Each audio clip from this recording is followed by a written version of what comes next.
In today's tech video, I'm going to show you how to fix your Vizio remote control if it's not working. I'm going to show you a few different methods on how to fix this, and if you try each of these, there's a really good chance that this will resolve your problem. Okay, the first thing that you want to try is probably easiest to do, and in most cases it will probably fix your issue. You basically want to remove the batteries from the remote control completely. Then unplug the TV power source from the wall outlet. Then wait 60 seconds. Try to be patient and wait the whole 60 seconds. Then plug the TV back in. Put the batteries back in the remote. Then try to use the remote and see if it works. Hopefully that works, and if not, let's go ahead and go on to the next method.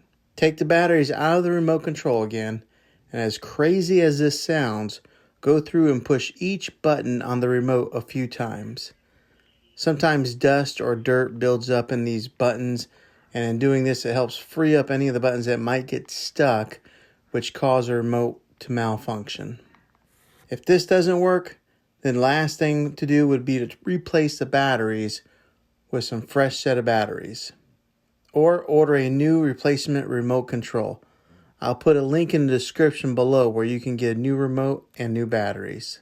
Well, hopefully this video was helpful to you. If it was, click a thumbs up and subscribe to my channel. I make tech videos all the time, and I'd love to have you back in the next one. Take care.